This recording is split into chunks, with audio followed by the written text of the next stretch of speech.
First in the series of cars that I'm interested in is the new Ferrari 812 Superfast. I gotta be honest, when I saw the launch pictures online, I was a little bit dubious with the styling, but take it from me.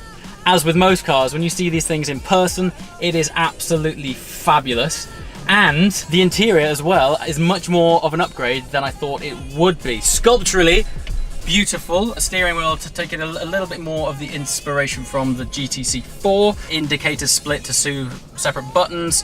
You can now indicate back and front. I know this might sound like small touches, but conventionally on the original F12, all of the buttons were just single buttons, and at times it was a little bit clumsy. When I first experienced an F12, the gearbox blew me away, but as time has evolved, it is beginning to not kind of show its age a bit. In the upshifts and downshifts do not feel as crisp as more modern day cars. Take 488 for example, even Speciali, the shifts on those were super fast. But yeah, all in all, this thing is beautiful and I hope to spend more time with it soon. So yes, number one that I'm interested in, 812 Superfast.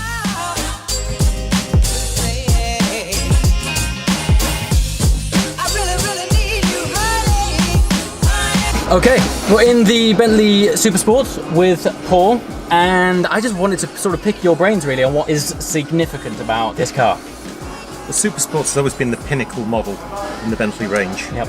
So with Continental GT, we have the GT V8, V8S, W12, the W12 Speed, and right at the top of the range we have the Supersports. So this car is the fastest, most powerful Bentley ever made. Wow, It's also the fastest 4-seat coupe in the world, and in convertible form, it's the fastest 4-seat convertible in the world. That is some stats. So Fantastic. Huge power and torque. Yeah. 710 PS, 700 brake horsepower, over 1,000 Newton meters of torque. Crikey. So it'll sprint from 0 to 60 in 3.4 seconds. Yes. 0 to 100 miles an hour in just over 7 seconds. These are some awesome stats. And go on to a top speed of 209 miles an hour. And of course at the same time, it's practical too. Absolutely, yeah, it is. Yeah. I know it's a well-used phrase, but it is an everyday supercar. Absolutely, brilliant. You can take this down to the shops. Yep. You can take it out on a racetrack and go grand touring with it. Swan down to the Anything you want. Yeah, fabulous. And so, but this car's only being made in a small production run? So we'll only make 710 of these cars. Worldwide? Worldwide, Wow, represented by the 710 PS power. Right, what are you most proud of? I just think the performance of the car is incredible. It just is absolutely stunning. Fantastic. And I have to say, aesthetically as well, it's beautiful. So, yeah, top work. Thank you. Brilliant. Thank you for your time. Pleasure. Cool. Thank you. So there you have it. Car number 2 that I would genuinely consider at this show is the Bentley Supersport. Regular viewers might think that's a bit odd, but I have found myself around quite a few Bentleys lately. Always impressed with A, massive traction, and B, savage torque. And new Supersports looks fantastic.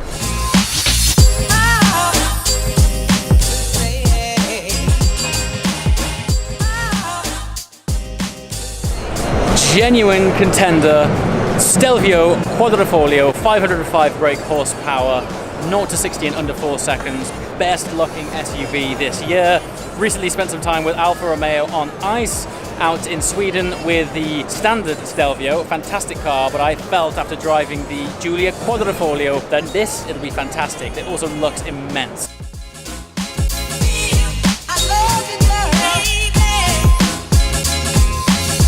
Lamborghini Huracan Performante. We've all heard things about this car. It's probably fantastic and it looks great. I've just never been a big Lambo fan. But what I do love, and this has been controversial so far, not everyone really likes it, but I think they have gone so big on the compressed carbon look. Look at it. It looks like marble on the back end of this thing. Yeah, so something that I would consider, but I'm not sure if I'm fully in the game for it just yet.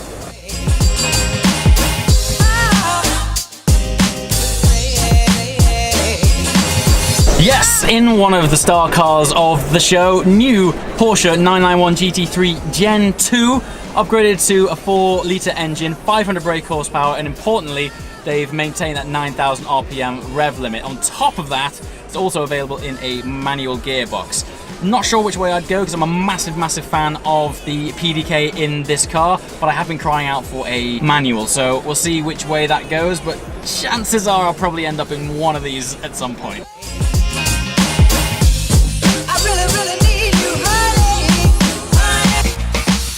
Welcome back to the McLaren Hospitality Suite. I'm currently in a booth where you can come and spec your brand new 720S. But this video is not why I'm here. My spec's coming later in a different video. Today on the stand behind the scenes is a very special 720S customized by MSO. Beautiful spec. I'm not going to say too much more. I'd sort of show it to you with your own eyeballs.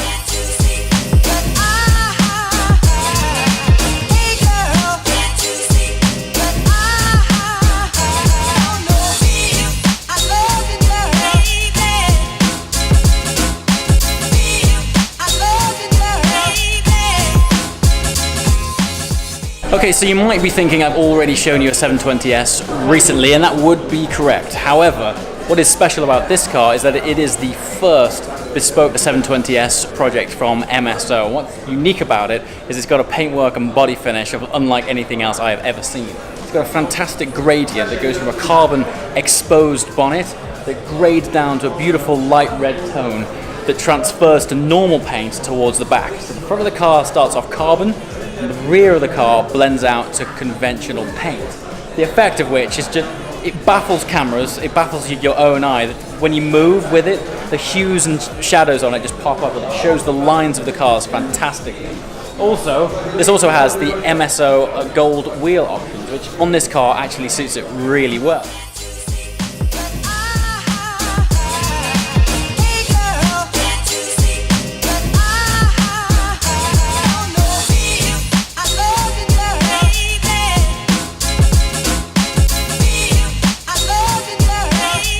Guys who are tuning in, this is my friend Sasha. We're working on quite an exciting project together, which will be coming soon. So we'll unveil more about that. Exactly. That's gonna be hyper exciting. It's all happening. It's all in motion, and what's great is it's gonna be involving you and available to you. So stay tuned on this. But today is all about actually, involving you is a good idea. I know, right? We should work on that. Actually, feedback about this. Yeah. Let me put it in my notes. Let me put it in my notes.